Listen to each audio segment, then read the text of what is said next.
parole, monsieur le rapporteur. Merci, Monsieur le Président. La voilà enfin cette réforme attendue, si nécessaire, pressante, si urgente, mais si longtemps repoussée. La voilà enfin reprise par le gouvernement.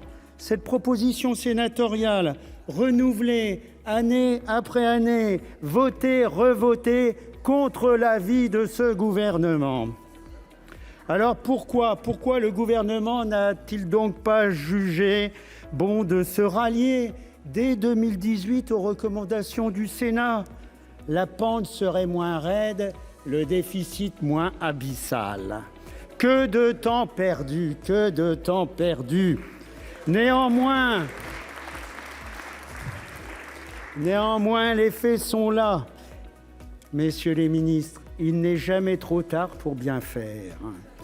Les mesures de redressement des comptes de la branche vieillesse sont plus que jamais impératives, Madame la rapporteure générale. C'est la raison pour laquelle la Commission approuve les dispositions d'âge de l'article 7.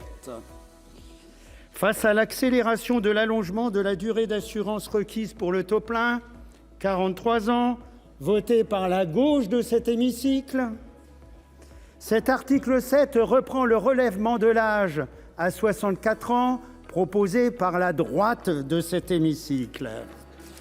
Sachez que nous serons quand même toujours attentifs au rendement des mesures. En ce qui concerne l'article 8, comme je le soulignais en novembre dernier, pour la 4e fois, mes chers collègues, il est nécessaire que ces mesures ne pénalisent pas les travailleurs les plus fragiles, que soient prises en compte les spécificités de carrières différentes.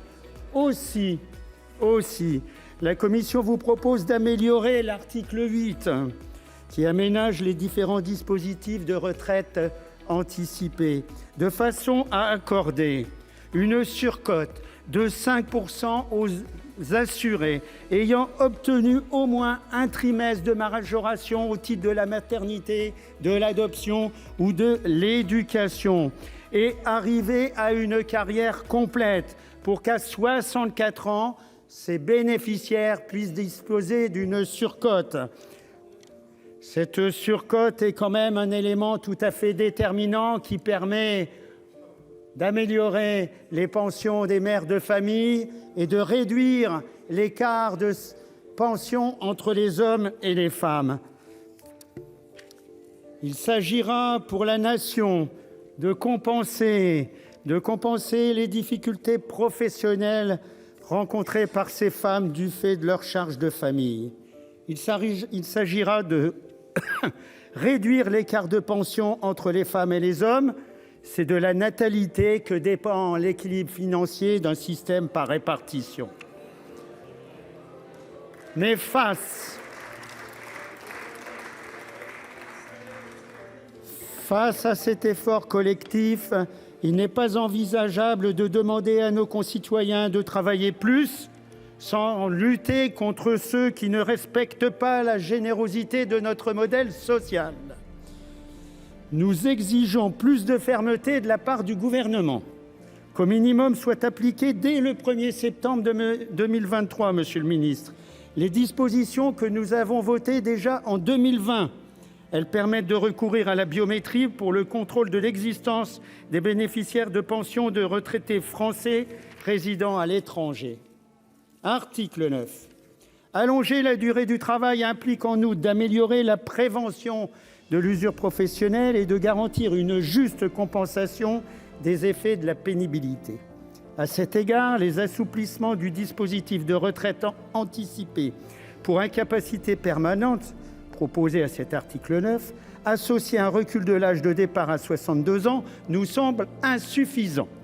La Commission propose donc de maintenir cet âge de départ à 60 ans, s'agissant des victimes de maladies professionnelles ou ayant connu un certain nombre d'années d'exposition à ces facteurs de pénibilité.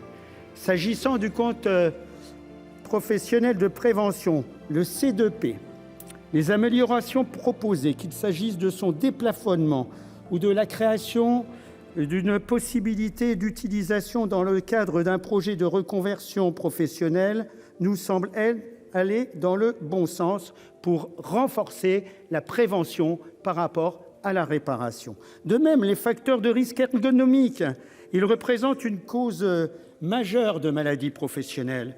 Il paraît pertinent que ces facteurs fassent l'objet de mesures spécifiques, telles la création du fonds d'investissement.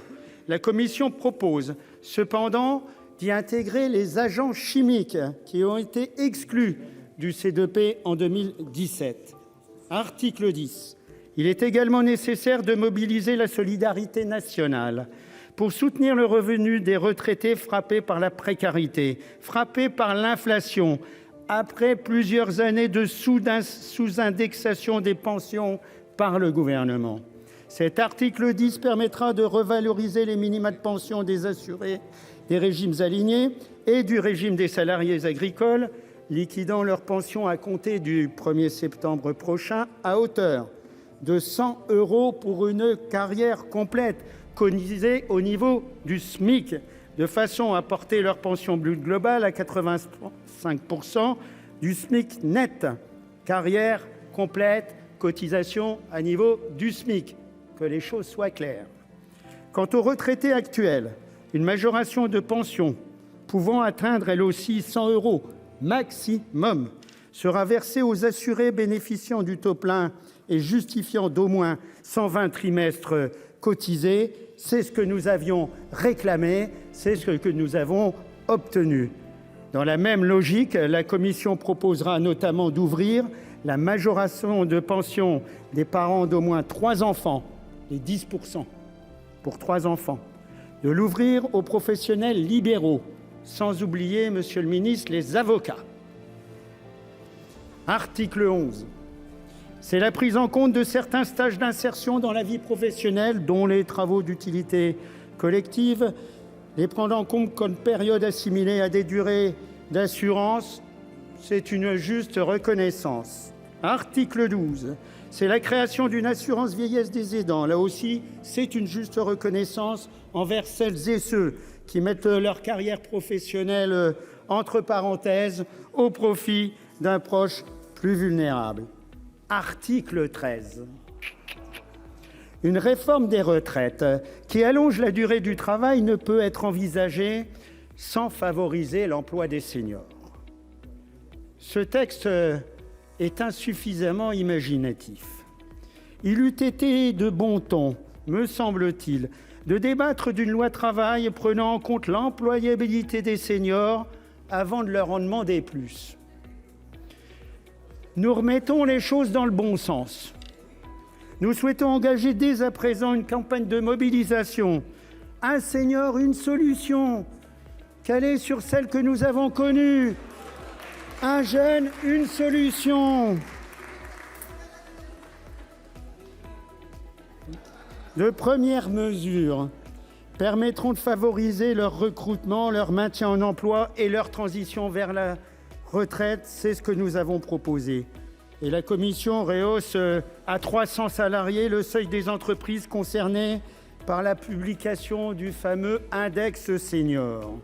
Le seuil de 50 salariés n'est pas adapté, Monsieur le Ministre, vous en conviendrez. 300, c'est le seuil des entreprises qui doivent aborder le thème de l'emploi des seniors lorsqu'elles négocient sur la gestion des emplois et des parcours professionnels.